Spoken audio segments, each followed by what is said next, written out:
Class 10th के chapter 7 का जो एग्जाम्पल 3 है उसके लिए हमें यहाँ पर एक फिगर दे रखी है। ये एक फिगर है उसके लिए। एग्जाम्पल 3 में हमसे बोला गया है figure 7.6 shows the arrangement of desk in a classroom. एक क्लासरूम में डेस्क के अरेंजमेंट को ये फिगर जो है दिखा रही है। Ashima Bharti and Camella are seated at A 3,1, B 6,4 and C 8,6 respectively. Ashima Bharti और कैमेला जो है वो इन पॉइंट्स पर जो है सीटेड हैं, यानी बैठी हुई हैं। Do you think they are seated in the line? तो हमें क्या आप ये सोचते हैं, तो हमें यहाँ पर ये बताना है कि क्या आप ये सोचते हैं कि ये तीनों की तीनों जो बैठी हैं ये एक लाइन में बैठी हैं। Give reason for your answer. इसके लिए हमें रीज़न भी बताना है। देखिए एक बात ये ध्यान रखें आप, ये जो है ये जो फिगर दे रखी है इसमें अशीमा को दिखाया गया है ए पॉइंट से, और जो भारती है उसको बी से, और जो कैमेला है उसको सी से दिखाया गया है।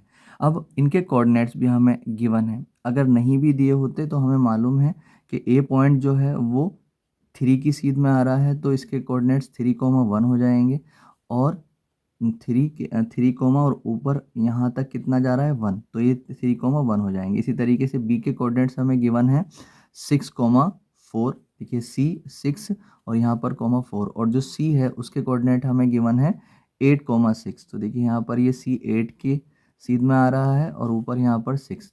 ठीक है, तो इनके सबके कोऑर्डिनेट्स हमें मालूम है। हमें ये बताना है कि ये तीनों के तीनों एक ही लाइन में आ रहे हैं या नहीं।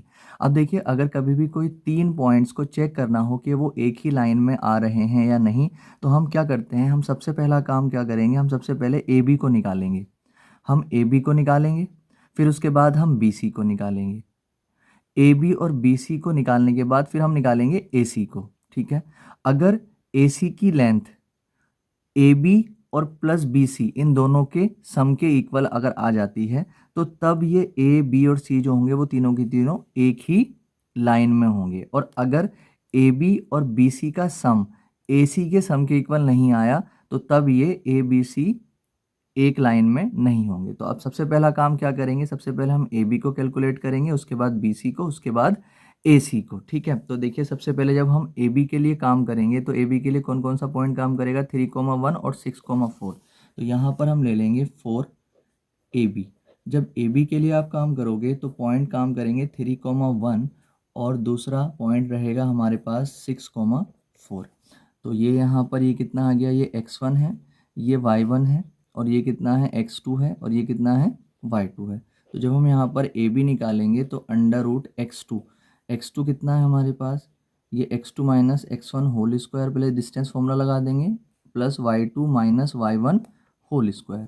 तो यहाँ पर अंडर रूट x2 कितना है हमारे पास 6, और माइनस x1 कितना है 3 का स्क्वायर, प्लस y2 हमारे पास 4, और माइनस y1 कितना है 1 का स्क्वायर। अंडर रूट 6 माइनस 3 यानी 3 बचेगा, 3 का स्क्वायर प्लस 4 माइनस 1 यानी 3 का स्क्वायर। अंडर रूट 3 का स्क्वायर 9 प्लस 3 का स्क्वायर 9। तो हम यहाँ पर देखेंगे अंडर रूट 9 कितना आ जाएगा 18। इसके अगर मैं फैक्टर करता हूँ 18 के, तो 3 × 3 × 2 आ जाएंगे। अगर फैक्टर नहीं आते हैं किसी से तो वो इस तरीके से यहाँ पर 18 के फैक्टर करने हैं तो ऐसे कर सकते हैं, 2 9 ज़ा 18, फिर 3 से 3 3 ज़ा 9, 3 1 ज़ा 3। ठीक है, तो इनको आगे पीछे लिखा जा सकता है, तो मैंने यहाँ पर 3 × 3 × 2 लिख दिया है। अब अगर हम यहाँ पर देखते हैं तो इसमें से वो चीज़ बाहर आ जाती है जिसका पेयर होता है, तो ये 3 बाहर आ जाएगा और ये अंडर रूट में 2 बचेगा। तो ए बी हमने देखा तो हमारा आ गया 3 √2 यूनिट। ठीक, अब हम क्या करेंगे, अब हम यहाँ से निकालेंगे जो बी सी थी। अब बी सी के लिए जो पॉइंट काम करेगा वो 6,4 होगा और 8,6 होगा। 6,4 और 8,6 किस चीज़ के लिए, बी सी के लिए। तो हम यहाँ पे लिख लेंगे 4 बी सी। जब बी सी के लिए आप काम करेंगे तो ये x1 हो जाएगा, ये y1 हो जाएगा, ये x2 हो जाएगा, और ये कितना हो जाएगा y2। तो अब यहाँ पर जब आप बी सी निकालेंगे तो B C is equal to under root x2 minus x1 whole square और plus y2 minus y1 whole square. तो अंडर रूट x2 कितना है, x2 है 8, और माइनस x1 कितना है 6 का होल स्क्वायर, प्लस y2 कितना है 6 माइनस y1 कितना है 4 का स्क्वायर। तो अंडर रूट 8 में से 6 माइनस होता है तो 2 आ जाता है, 2 का स्क्वायर, प्लस 6 में से 4 माइनस होता है तो कितना आ जाता है, 2 आ जाता है, 2 का स्क्वायर। अब आगे जब इसको लेकर के चलेंगे 2 का स्क्वायर 4 हो जाएगा और 2 का स्क्वायर 4 हो जाएगा और अंडर रूट के अंदर आ जाएगा 8। और जब इसके हम फैक्टर करेंगे तो अंडर रूट 2 इंटू 2 इंटू 2 आ जाता है और इसमें से वो चीज़ बाहर निकल जाती है जिसका पेयर होगा। तो 2 का पेयर है तो ये बाहर निकल जाएगा, इस वाले 2 का पेयर नहीं बना तो इसके अंदर ही रहेगा। तो बी सी कितना आया, अंडर रूट 2 यूनिट। ठीक है, तो ये इतना आ चुका है और ए बी हमारे पास इतना आ चुका है। अब हम क्या करेंगे, देखिए हमने जो है हमने ए बी निकाल लिया है, हमने बी सी निकाल लिया, अब हम निकालेंगे ए सी।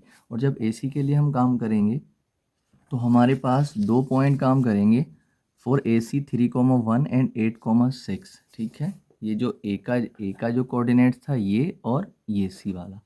तो अब यहाँ पर ये कितना हो जाएगा, ये x1 है, ये y1 है, ये x2 है और ये कितना है, y2 है। तो जब हम यहाँ पर ए सी निकालेंगे तो अंडर रूट x2 कितना है 8 और माइनस x1 कितना है 3 का स्क्वायर प्लस y2 कितना है हमारे पास 6 और माइनस y1 कितना है 1 का स्क्वायर। तो अंडर रूट 8 में से 3 माइनस हो गया तो 5 का स्क्वायर आ जाएगा, प्लस 6 में से 1 माइनस हुआ तो 5 का स्क्वायर आ जाएगा। और जब हम यहाँ से इसको कैलकुलेट करेंगे 5 का स्क्वायर 25 प्लस 5 का स्क्वायर 25। ठीक है, तो अंडर रूट के अंदर कितना आ जाएगा 6 to 5 और 6 to 5 को जब हम फैक्टर करेंगे तो 5 इंटू 5 इंटू 5 इंटू 5 आ जाएगा। सॉरी देखिए यहाँ पर ये इन दोनों को जब ऐड करेंगे तो कितना आ जाएगा 50 आ जाएगा। सॉरी, मैंने यहाँ पर मल्टीप्लाई कर दी है, मल्टीप्लाई नहीं होनी थी, ये प्लस होने हैं। ठीक है, तो जब इनके अब 50 के जब फैक्टर करते हैं हम तो 5 इंटू 5 इंटू 2 आ जाता है। और जब हम यहाँ से इसमें से निकालेंगे तो 5 बाहर आ जाएगा, अंडर रूट 2 आ जाएगा, ये कितना आ जाएगा ए सी, इतने यूनिट आया। ठीक है, तो ए सी की वैल्यू आ चुकी है। अब आप यहाँ पर ये देखें कि जो ए बी था हमारे पास वो कितना आया था, वो आया था 3 अंडर रूट 2 यूनिट। जो बी सी था हमारे पास वो आया था 2 under root 2 unit, 2 under root 2 unit ये रहा। अब इसी तरीके से जो हमारे पास ए सी था वो कितना आया है 5 अंडर रूट 2 यूनिट। ठीक है, तो अब अगर हम यहाँ पर देखते हैं जो ए बी है और प्लस बी सी है वो कितना आ जाएगा 3 under root 2 plus 2 under root 2, यानी इन दोनों को ऐड करेंगे 5 अंडर रूट 2।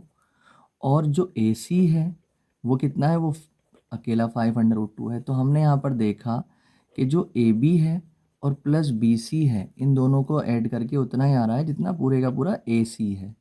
ठीक है, तो इसलिए हम कह सकते हैं, इसलिए these 3 points are in a line. ठीक है, या अगर कोई तीनों पॉइंट एक ही लाइन में होते हैं तो उसको बोला जाता है कोलिनियर्स। तो दीज 3 पॉइंट्स यानी A B C are collinear points. ठीक है, तो इसलिए हम यहाँ पर अब लिख देंगे ए बी सी आर